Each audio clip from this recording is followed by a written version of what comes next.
Tous. Donc aujourd'hui, ça va être une classe courte parce que Gurudev, il a besoin d'aide pour faire sa méditation vidéo. Donc, Srimad Bhagavatam, chapitre 4, verset 2. Shonaka uvacha sutta sutta mahabhagavadano vadatam vada katam bhagavatim punyam yad aha bhagavanchuka. Traduction.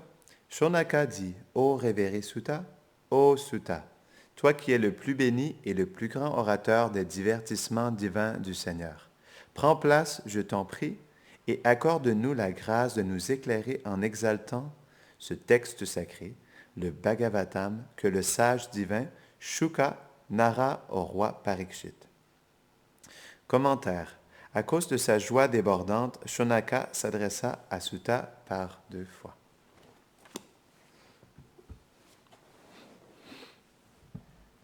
Om Agyanatimirandasya Gyananjarashrakaya Chakshurun Militam Jena Tasmai Shri Gurave Namaha Jaya Shri Krishna Chaitanya Prabhu Nityananda Shri Advaita Gadadhara Shivasadi Gaura Bhakta Vrinda Hare Krishna Krishna Krishna Hare Hare Hare Rama, Rama Rama, Hare Hare.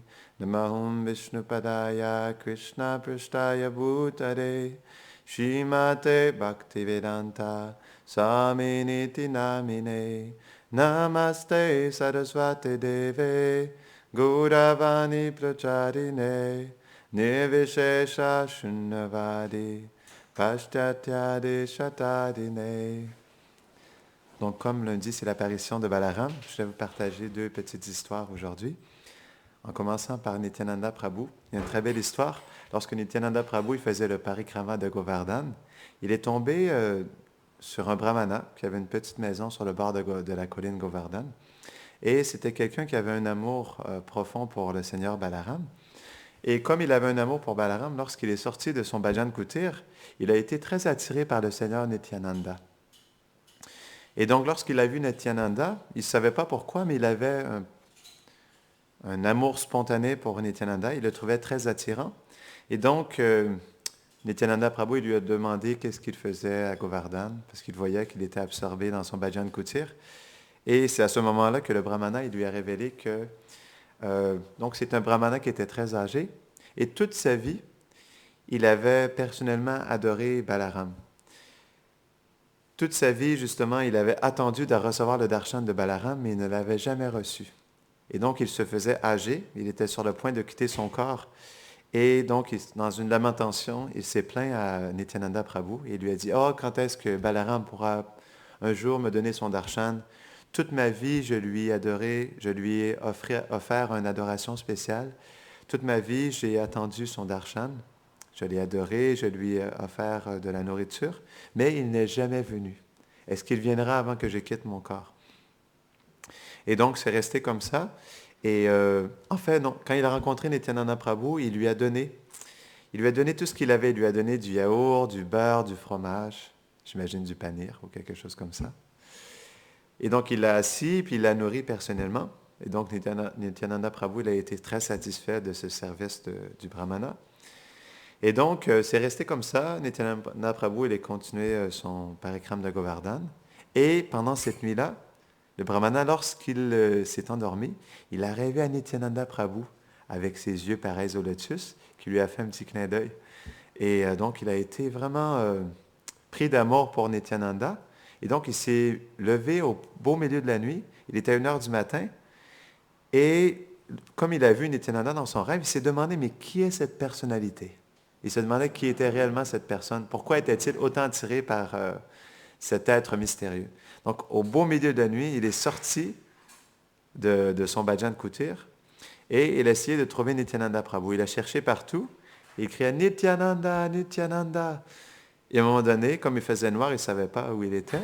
Mais il a entendu la voix de Nityananda Prabhu. Il lui a dit « Il est un peu tard maintenant. Retourne chez toi. Et demain matin, je viendrai à ta maison pour te rencontrer. » Et comme le brahmana, il était tellement en extase d'avoir rencontré Nityananda Prabhu, il n'a pas dormi de la nuit, jusqu'à temps que Nityananda arrive à sa maison, qu'il frappe à sa porte. Et lorsqu'il l'a accueilli, Nityananda est entré et lui a demandé, il lui a dit, qu'est-ce que je peux faire pour toi? Pourquoi veux-tu tant avoir mon association? Et donc le brahmana, il lui a dit, oh, s'il te plaît, lorsque je te regarde, je pense au Seigneur Balaram, s'il te plaît, bénis-moi pour qu'un jour je puisse avoir le darshan de Balaram. Il m'est si cher, je souhaite tellement le rencontrer et je suis en fin de vie. Et donc Nityananda Prabhu, il lui a dit, ne t'en fais pas, je vais exaucer ton souhait. Et immédiatement, il s'est transformé en Balaram, avec une pioche à la main, une pioche dans sa main droite et un bâton dans sa main gauche. Et donc, il lui a dit, voici la forme que tu chéris tant. Et là, il s'est frotté les yeux un instant et lui a dit, est-ce bien vrai? Est-ce toi, Balaram? Et, et Nityananda Prabhu lui a dit, oui, oui, oui, ne t'en fais pas. Crois tes yeux, je suis bien ce Seigneur que tu adores et que tu souhaites voir tant profondément. Et donc, Balaram, il lui a donné son darshan. Et ensuite, il est revenu dans sa forme de Nityananda Prabhu. Et il y a une chose que j'avais oublié de dire, c'est que lorsque le brahmana a rencontré Nityananda Prabhu pour la première fois, il a dit que « Oh, j'aimerais tellement pouvoir rencontrer Balaram et pouvoir lui donner tout l'or que j'ai amassé dans cette vie. » Et comme il avait entendu de ce désir de ce brahmana, Nityananda Prabhu lui a dit « Écoute, comme j'ai entendu que tu voulais offrir cet or, parce que lorsqu'il a eu le darshan de Balaram, le brahmana, il avait voulu offrir tout son or à Nityananda Prabhu. Et Nityananda Prabhu, comme il était un avaduta, il n'avait pas vraiment besoin d'or, mais il a dit au brahmana, il lui a dit, écoute, je n'ai pas besoin de cet or, mais j'ai trouvé ce Govardhan Shila et je souhaite le porter constamment sur mon cœur. Pourquoi n'utilises-tu pas cet or et ne fais-tu pas un pendentif pour que je puisse le porter tout près de mon cœur? Donc le brahmana, il a fait fondre l'or et il a comme préparé une petite boîte qui pouvait contenir le Govardhan Shila comme un pendentif. Et c'est à partir de ce jour que Nityananda Prabhu, il a commencé à porter Govardhan Shila tout près de son cœur. Donc ce divertissement, il est intéressant parce qu'il montre à quel point Balaram ou Nityananda Prabhu, il est non différent de Balaram, c'est juste la même personne. Comme on n'a pas beaucoup de temps, je vais vous partager un autre divertissement sur Balaram qui est très intéressant. Quand Krishna et Balaram, ils étaient à Avantipur, donc on avait expliqué l'autre jour qu'ils ont passé 64 jours pour apprendre les 64 arts. À tous les jours, ils apprenaient un art différent, dont même le langage des animaux. Comment s'habiller avec expertise selon les circonstances, le langage des signes, il y a toutes sortes d'arts qu'ils ont appris. Et à tous les soirs, on expliquait que Krishna et Balaram, ce qui est intéressant, lorsqu'ils quittent Vrindavan, ils sont toujours dans la séparation de Vrindavan. Parce que dès que Krishna il entendait Mata, le mot Mata, il pensait immédiatement à Mère Yashoda. Mère Yashoda qui lui préparait des desserts, des merveilleux festins. Et lorsqu'il entendait le mot Pita, parce que le maître spirituel et sa femme sont considérés comme le père et la mère aussi, lorsqu'il entendait Pita, il se rappelait Nanda Baba. Et lorsqu'il voyait les vaches, il se rappelait des vaches à Vrindavan. Et lorsqu'il voyait des pâtres, il se rappelait de ses amis les pâtres à Vrindavan. Lorsqu'il entendait une flûte, il se rappelait lui-même que lorsqu'il jouait de la flûte avec les pâtres et les gopis. Donc il était toujours dans une profonde séparation. Et pour survivre à cette séparation, la nuit, il s'endormait dans les bras de Balaram et il s'étreignait profondément dans la séparation de Vrindavan. Et c'est ce qui est spécial dans ces divertissements, c'est que ça nous montre à quel point, même lorsque Krishna et Balaram ils sortent de Vrindavan, ils sont toujours en séparation de Vrindavan et des résidents de Vraj. Et une fois qu'ils ont terminé leur séjour à Avantipur et ils ont appris tous les arts de Sandipani Muni, donc naturellement, normalement, quand un disciple reçoit l'enseignement et de son maître spirituel, il y a toujours un dakshin, c'est la tradition qu'il doit donner à son gourou. Un dakshin, c'est un cadeau. Donc, dans la culture védique, c'était des fruits, ça pouvait être des choses de la forêt, des fleurs. Peut-être qu'aujourd'hui, en Occident, les disciples vont vouloir offrir une pizza à leur gourou. Mais dans la culture védique, Donc, ils offraient soit des pierres précieuses ou des fruits ou des objets de la nature. Et donc, comme Krishna et Balaram, ils n'avaient rien, ils ont dit, « Ah, Gurudev, qu'est-ce qu'on peut t'offrir? Que souhaites-tu de nous? » Et donc, la femme de Sandipani Muni, elle lui a dit, « Mais comme ce sont des êtres extraordinaires, pourquoi ne leur demandes-tu pas une chose extraordinaire? » Et quelque chose qui est intéressant, c'est que Krishna et Balaram, comme ils avaient quitté Vrindavan, ils voulaient rester incognito parce qu'ils ne voulaient pas que les gens sachent qu'ils étaient à Avantipur, parce que c'était tout près de Vrindavan et c'était un endroit plus propice pour que des démons viennent les rencontrer aussi.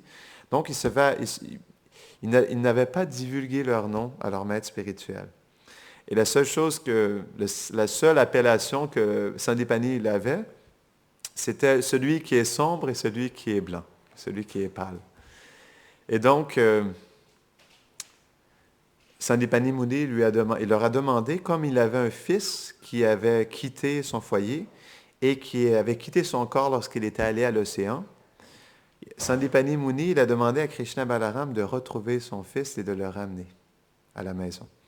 Et donc, Krishna et Balaram se sont assis en méditation un instant, et ils ont vu que le fils de Sandipani Muni, il avait été envoyé dans les planètes infernales. Donc, ils sont allés au royaume de Yamaraj. Comment il s'appelle le royaume? Je ne m'en rappelle plus exactement. Il y a un nom particulier.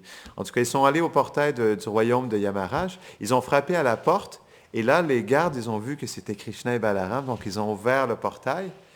Et lorsqu'ils étaient en chemin pour aller rencontrer Yamaraj, c'est expliqué que, comme c'est Krishna et Balaram, ils sont la pureté suprême, et c'est expliqué que lorsqu'ils sont rentrés dans les planètes infernales, l'atmosphère a commencé à changer.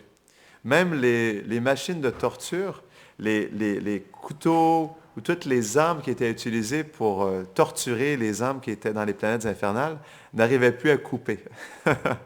Et même, en fait, les machines commençaient à se décomposer, non? À se défaire et à tomber sur le sol.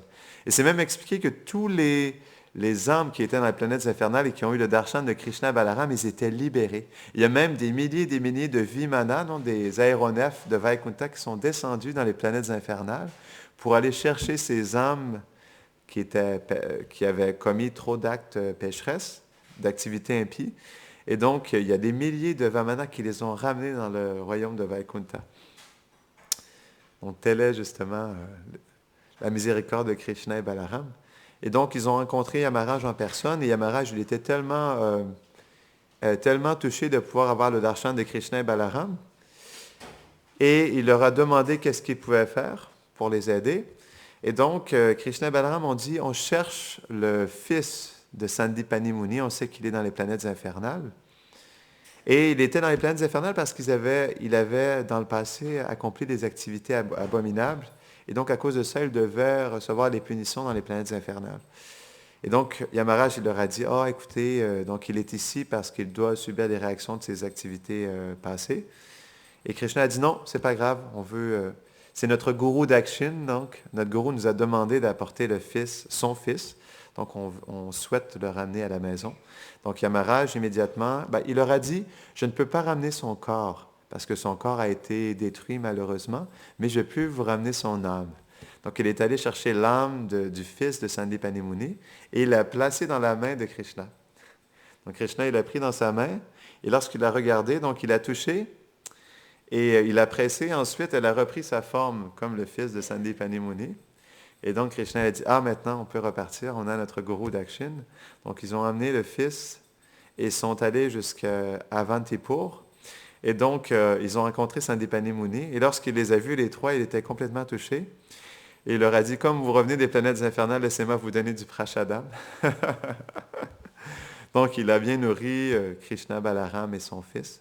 Et donc, il était profondément touché de voir à quel point Krishna et Balaram, justement, ils avaient pu accomplir ce miracle d'aller chercher le fils de Sandipani Muni des planètes infernales. Je vais vous partager un petit quelque chose aussi avant de terminer. Donc, Balaram s'est expliqué qu'il porte la pioche. Et pourquoi il a une pioche? Il a une pioche, en fait, c'est pour préparer la venue de Krishna dans notre cœur. C'est la raison pour laquelle aussi, il est apparu dans le sein de Devaki en premier, parce qu'il a voulu préparer le sein de Devaki pour la venue de Krishna.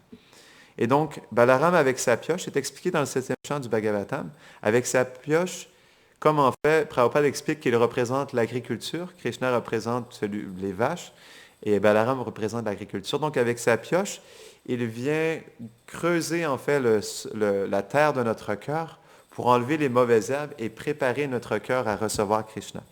Parce que c'est expliqué que sans que Balaram avec sa pioche vienne préparer le jardin de notre cœur, c'est pas possible pour Krishna de s'installer dans notre cœur et commencer à jouer de sa flûte.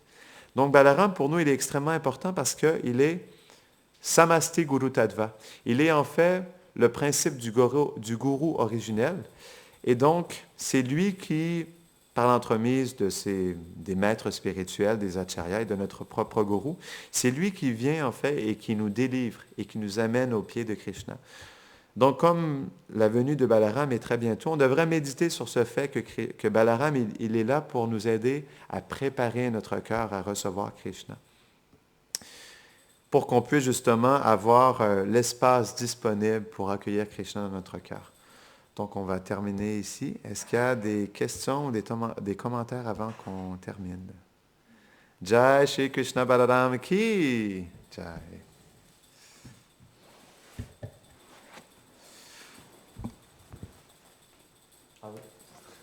Je voulais juste partager un petit quelque chose aussi. Lorsque, donc, on expliquait la dernière fois que Balaram, il avait aussi tué des démons à Vrindavan. Quelque chose d'intéressant, c'est que, donc, il y a le divertissement de Dhenukasura. Dhenukasura, il représente l'ignorance. Et c'est expliqué que lorsque, la raison pour laquelle Balaram, il s'est battu avec Dhenukasura, c'est parce que, donc, un jour, il était dans une forêt. Et donc, c'était une forêt très spéciale où il y avait des arbres c'est la forêt de Talavan, non? C'est là où il y a des arbres de tal, des fruits de tal. Et en fait, les fruits de tal, c'est comme des dattes, mais bien plus sucrés encore. Donc, si vous allez à Mayapur, il y a ce qu'on appelle le date juice, du jus de date, mais ce n'est pas des dattes comme on trouve en Iran, mais c'est du jus de tal. Et c'est un goût qui est très sucré. C'est bien plus sucré que la date encore. Et donc, il y avait les petits pâtres qui avaient supplié Krishna et Balaram d'aller dans la forêt de Talavan pour pouvoir aller chercher des fruits et pouvoir les savourer. Mais les Gopas avaient entendu parler que Dhenukasura était présent et qu'il rôdait dans les lieux. C'était même expliqué qu'ils avaient vu des ossements humains alentour de la forêt de Talavan. Et comme les Gopas, lorsqu'ils sont en la compagnie de Krishna et Balaram, ils n'ont pas peur du tout. Donc, ils ont invité Krishna et Balaram à les accompagner pour aller chercher des fruits de tal. Et ce qui s'est passé, c'est que lorsqu'ils sont arrivés dans l'intérieur de la forêt, Balaram, de ses bras puissants, il a brassé un arbre et il a fait tomber des fruits pour que les Gopas puissent les savourer. Et à ce moment-là, Dhenukasura, il est apparu sur les lieux. Et donc, lorsqu'il est apparu, il a voulu se battre contre Balaram. Et ce qu'il a fait, comme un âne ou un cheval sait si bien le faire, il s'est mis d'un côté opposé de Balaram et il a frappé Balaram de ses sabots arrière. Et donc, quand il s'est retourné, il s'attendait à voir Balaram bien plus loin. Il a vu Balaram qui était toujours au même endroit et qui était toujours debout, qui n'avait pas du tout été affecté par les coups de sabot de Dhenukasura. Donc, Balaram, il a commencé à se battre avec Dhenukasura. Mais comme les Gopas, ils sont dans une fraternité, dans une égalité avec Krishna et Balaram, ils ont aussi voulu se battre avec Dhenukasura. C'est expliqué que Shridam Saka, avec son bâton, il a frappé la tête de Dhenukasura. Subal Sakra, avec son poing, il a frappé Dhenukasura au visage. Stoka Krishna, il a pris ses jambes. Et donc, il y a plein de différents Gopas qui ont commencé à tabasser Dhenukasura. Et donc, finalement, Balaram, il a pris Dhenukasura par la queue, il l'a fait tourner, il l'a lancé dans un arbre. Et donc, il a quitté son corps immédiatement. Tous les amis de Dhenukasura sont venus, et Balaram et les pâtres ont tabassé et tué tous les démons sous forme d'âne. Et ce divertissement, il est particulier parce qu'il montre, en fait, Dhenukasura, c'est lui qui représente le mot de l'ignorance, cette ignorance qui recouvre notre nature, qui ne nous permet pas de méditer sur Krishna et Balaram, de développer de l'amour pour eux. Et lorsqu'on médite sur ce divertissement de Dhenukasura, ça nous libère de cette ignorance. Donc, il y a plein de divertissements comme ça où, justement, Balaram aussi, il se bat avec les démons pour nous aider à défaire, en fait, ces anarthas dans notre cœur qui nous empêchent d'aller vers Krishna. Donc, on va terminer ici. Jai Krishna Balaram Ki. Jai.